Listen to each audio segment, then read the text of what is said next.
कुठला एखादा नेता तिथं दिसतोय का तुम्हाला दिल्लीमध्ये? कुणाला इथले माझे सरोलीचे त्या ठिकाणी फोन करू शकतील का? कुणी नाही. नुसत्याच हवत गप्पा. 15 लाख कोटीची रस्त्याची कामं सुरू झाली. अरे कशाला म्हणतात 15 लाख कोटी? तुमच्या डिपार्टमेंटचं बजेट 65,000 कोटीचं आणि आम्हाला बनवतोय 15 लाख कोटीचे रस्ते. यांच्या काकांनी केले होते बजेट 65,000 कोटीचं अख्ख्या देशाचं. आणि गडकरी साहेबांनी सांगितलं, मध्ये आपल्याला सांगितलं आमचं सरकार येऊ द्या, शास्तीकर काढून टाकू, अनधिकृत बांधकाम अधिकृत करून देऊ. झाला का? म्हणले जीआरएस काढायला काहीतरी घोळ झाला. म्हणले असा घोळ होत असतोय. काही थापा मारतात. त्याच्या संदर्भामध्ये काल दौंडला गेले आणि म्हणले आता भीमा पाटस कारखाना चालू करायचा. आचारसंहिता संपली की चालू करायचं. अरे आचारसंहिता संपले की उसच संपलं आणि कशाचं त्याच्यात काय काय कारखान्यात काय घालणार आहे? काय तितक्या थपा मारतात. म्हणले आता ती केवळ कारखाना पण बंद पडलेला चालू करायचा. अरे तुम्ही 100 दिवसात चालू करणार होता, 2 वर्षात चालू केलं नाही. कसं रे बनवता तुम्ही? कशा थापा मारता? आणि त्या देवेंद्र फडणवीस साहेबांना काही वाटत पण नाही. जॅकेट घालतो असं असं असं बोलतोय, बेंबीच्या देठापासून बोलता. पण काही खरं नाही. सगळं असं तसंच चाललंय. खोटं बोल पण रेटून बोल, अशा पद्धतीचा ह्या महाराजांचा कारभार. बाबांनो, मी राष्ट्रवादी काँग्रेस पार्टीचा कार्यकर्ता आहे म्हणून कुठंतरी चरोलीकरांना किंवा माझ्या मतदार बंधू भगिनींना खोटं सांगणार नाही.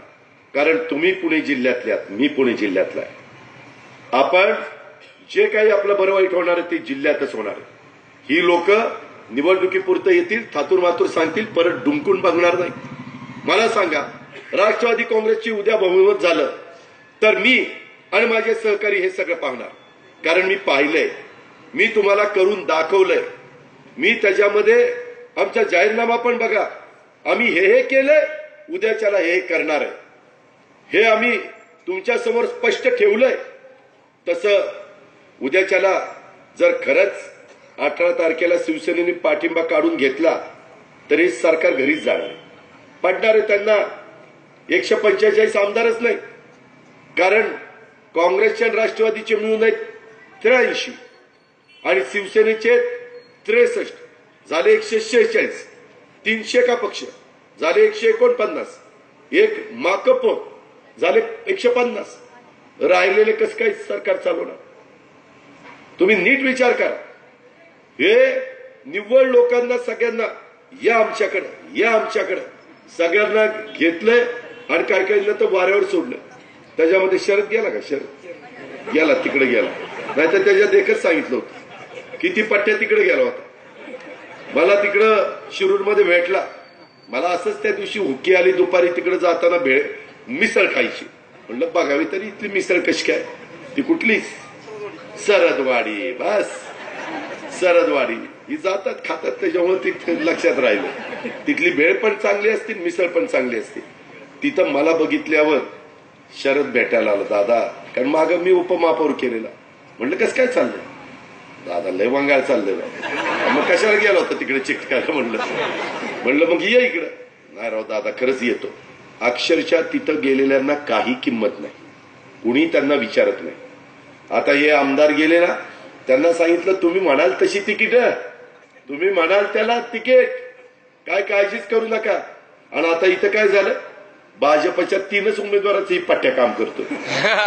चौथ्याला तर तिला सोडून त्याच्यामध्ये ती बिचारी एकटीच महिला आमची फिरती. ही अवस्था. आम्ही कधी कुणाला सोडून दिलेलं नाही. आम्ही विनयाताई आमच्या असतील किंवा त्या ठिकाणी आमच्या अलाटताई मंदाताई असतील, या सगळ्यांना, आमचे घनश्यामजी असतील किंवा आमचे संजय असतील, सगळ्यांना आम्ही बरोबर घेऊन चाललो. ही आमची परंपरा आहे, ही आमची कामाची पद्धत आहे. त्याच्यामुळं हे बाकीचे ज्यांच्यामुळं राष्ट्रवादीमुळं मागं काही नगरसेवक झालेले होते, त्यांनी आता दुसरीकडे कोलांटी उडी मारली. त्यांना तर घरीच डायरेक्ट घरी पाठवायचं. बेडकासारख्या उड्या मारणारी ही औलाद आहे. ती जसं सुरेश कालमाडी कसं उड्या मारायचा, त्यांना मी नव्हतो पण बाळासाहेब ठाकरे म्हणले बेडूक आहे, बेडूक म्हणले. आणि म्हणले मर्सिडीज मधनं फिरणारा म्हणले ही भिकारी. असं मी नाही, बाळासाहेब ठाकरे म्हणले होते. तुम्ही वर विचारा त्यांना, ती बघा काय सांग. अशा पद्धतीची लोक ही कशाची यांना निष्ठा, कशाचं यांना काय, काही नाही. अक्षरशः उद्याच्याला हे सरकार पडू द्या, यांची पळता भुई थोडी होईल. अक्षरशः म्हणते अरे लय वंगाळ झालं, ही काय झालं म्हणले. ही भाजपवाले, हा भाजप पक्ष आपला बहुजन समाजाचा पक्ष नाही. हा एकेकाळी मुठभर लोकांचा पक्ष. निव्वळ यांनी सत्ता येण्याच्या करता अण्णा डांगे धनगर समाजाचे, त्या ठिकाणी वंजारी समाजाचे गोपीनाथ मुंडे साहेब, आमच्या माळी समाजाचे नास फरांदे साहेब, या सगळ्यांना एकत्र केलं आणि हा चेहरा दाखवला आणि त्याच्यातून सत्ता काबीज करण्याचा प्रयत्न केला. पण सत्ता आल्यावर काय, देवेंद्र फडणवीस, नितीन गडकरी, प्रकाश जावडेकर, गिरीश बापट, बरोबर, ही बट्ट्या ह्याला बघायला कसं आठवतो. ही बापट तर असं काही सांगतात, आपल्या पिंपरी चिंचवडमध्ये आले आणि म्हणले आमचे सरकार 2 वर्ष आल्यापासून मुख्यमंत्र्यांच्या कारकिर्दीत 65,000 शेतकऱ्यांनी आत्महत्या केल्या.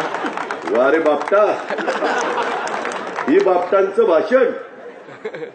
आणि काल तर दौडला म्हणले की अजित पवार नुसताच नारळ फोडतो. मी कधी आयुष्यात कधी नारळ फोडले नाही, मी कामच करून दाखवली. ही विकास कुणी डोळे झाकून तिथं दिसणार नाही का, उघड डोळ्यांनी दिसतोच का. याही गोष्टीचा विचार आपण सर्व मतदार बंधू भगिनींनी या निमित्तानं केला पाहिजे. मित्रांनो, अनेक गोष्टी सांगण्यासारख्या आहेत, परंतु वेळ माझ्याकडे कमी आहे. माझी तुम्हाला खरोखरीच हात जोडून विनंती आहे, काही कुणी काही सांगतील तसं अजिबात ऐकू नका. मी सगळ्यांना न्याय देईन.